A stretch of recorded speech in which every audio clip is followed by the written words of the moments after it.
Durg Raipur bypass, ये जो location है दुर्ग से महाराजा चौक से लगभग आपका 6 से 7 किलोमीटर की दूरी पर है, जिसको हम आपका उतई रोड या पाटन रोड भी बोल सकते हैं। हमारी गाड़ी किस तरीके से हम दुर्ग सिटी के आउटर में चल रहे हैं और आगे बढ़ रहे हैं।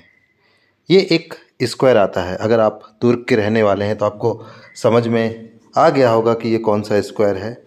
तो इस तरीके से हम सीधा निकलते हैं। ये जो रोड है ये आपका जो जाता है वो रायपुर जाता है उतई होते हुए। साथ ही आपको राइट साइड में आत्मानंद दिखाई दे रहा होगा। इस आत्मानंद के पास में ही ये जो दुर्ग रायपुर बाईपास है ये आपको दिखाई दे रहा होगा।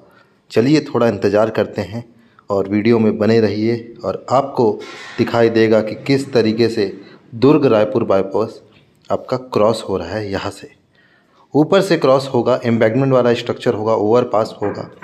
देखिए किस तरीके से आप पिलर देख पा रहे हैं। तो चलिए वीडियो में हम आगे बने रहते हैं और क्या क्या अभी यहाँ का डेवलपमेंट हो चुका है। आज तारीख है आपका 17 जून 2024। तो चलिए हम फील्ड में जाते हैं और किस तरीके से हमारी गाड़ी जो है वो दुर्ग रायपुर बाईपास में चल रही है। आराम से आपको चलाना है क्योंकि कंस्ट्रक्शन साइट है यहाँ पर। वैसे तो आम लोग का आना जाना अभी नहीं है, but site visit as a engineer होते हुए और साथ ही एज अ टीचिंग फील्ड से जुड़ा हुआ हूँ, मैं ट्रांसपोर्टेशन इंजीनियर हूँ। तो इस नाते समय समय पर मैं एनालिसिस और साथ ही यूट्यूबर भी हूँ। तो समय समय पर ऐसे फील्ड पर जाना मेरे लिए काफ़ी उपयोगी होता है और साथ ही लोगों के लिए भी फ़ायदेमंद होता है। तो इस तरीके से आप देख पा रहे हैं ये जो लोकेशन है किस तरीके से दुर्ग रायपुर बाईपास का काम चल रहा है और साथ ही काम जो पिछला अपडेट मैंने दिया था उससे ज़्यादा आपको यहाँ पर कंस्ट्रक्शन का काम दिखाई दे रहा होगा। और यहाँ से आई थिंक ऐसा लगता है कि यहाँ से आपका एक डक्ट नुमा स्ट्रक्चर मुझे लग रहा है ये, और यहीं से धीरे धीरे उठता हुआ ओवरपास पास होगा उस पर्टिकुलर रोड से जहाँ से हम जिसको क्रॉस करके आए हैं। तो किस तरीके से आप देख पा रहे हैं ये कंस्ट्रक्शन साइट। ये जो लोकेशन है दोस्तों ये धनोरा के पास का लोकेशन है। आत्मानंद स्कूल जो है इंग्लिश मीडियम स्कूल वहाँ के पास का लोकेशन है। तो चलिए अब हम अपने स्कूटी कहिए या जुपिटर कहिए, इसे हम वापस मोड़ते हैं और वापस चलते हैं आपका रोड के राइट साइड वाला सेक्शन देखते हैं कि वहाँ क्या काम चल रहा है। तो देखिए हमारी गाड़ी धीरे धीरे करके चल रही है और आगे अभी हम मेन रोड में आ रहे हैं। आपको जानकारी के लिए बता दूं कि भारतमाला योजना के अंतर्गत ये 6 लेन का पार्शली एक्सेस कंट्रोल या कह लीजिए एक्सप्रेसवे भी एक सर्टेन डिस्टेंस तक रहेगा, क्योंकि चूँकि इस एक्सप्रेसवे वर्ड का यूज़ नहीं हो रहा है, बट फिर भी ये पार्शली एक्सेस कंट्रोल होगा। साथ ही ये राजनांदगांव के पास से शुरू होगा और आपका रायपुर से बाहर निकलते हुए आरंग के पास जाकर मिलेगा। तो चलिए अब हमारी जो स्कूटी है जुपिटर है वो लेफ़्ट साइड हम टर्न लेते हैं और लेफ़्ट साइड में किस तरीके से काम हो रहा है, कैसा चल रहा है, वो भी हम इस वीडियो के माध्यम से देखते हैं। तो चलिए हमारी गाड़ी आपका इस फील्ड पर पहुंच चुकी है। लगभग आपका जो है ये आपका मुरुम मटेरियल आपको दिखाई दे रहा है, कहीं कहीं पर काली मिट्टी दिखाई दे रही है।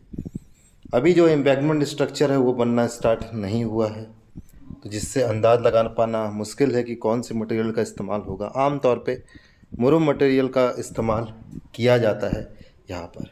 ये कुछ जो चीज़ें हैं इनको आपका लैंड एक्विजिशन हो चुका होगा, कई बिल्डिंग्स हो गई या बहुत सारे खेत हो गए, फार्मर लैंड हो गए। ऑलमोस्ट लगभग यहाँ पर लैंड एक्विजिशन कंप्लीट है। रोड के इस साइड आपको उतना ज़्यादा कुछ खास नहीं दिखाई दे रहा होगा, लेकिन मुझे इस फील्ड पर एक डक्ट नुमा स्ट्रक्चर दिखा।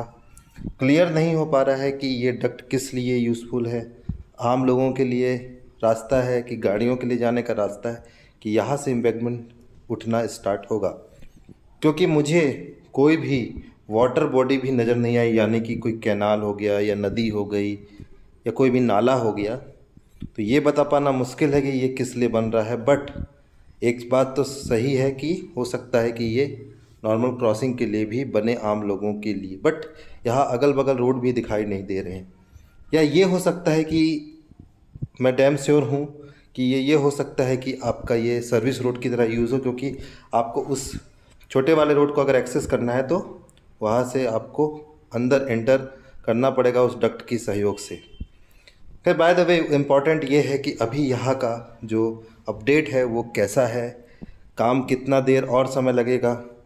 आई थिंक देखिए लैंड एक्विजिशन हो चुका है, अब बस मटेरियल को फिल करना बाकी है और फिर उसके बाद जो एक्स्ट्रा वर्क बचेंगे, खासकर जिसमें ज़्यादा टाइम लगता है, उसमें होता है ब्रिज हो गया, ओवरपास हो गया, या फिर कोई भी नदी में बड़ा ब्रिज बन रहा है वो, उसमें ज़्यादा समय लगता है। हालांकि उसका काम अलग से चल ही रहा है और एक बार एम्बैंकमेंट उठ जाएगा तो उसके ऊपर से फिर नॉर्मल जो बिटुमिन की बहुत सारी लेयर्स होती हैं उसका काम भी कंप्लीट हो जाएगा।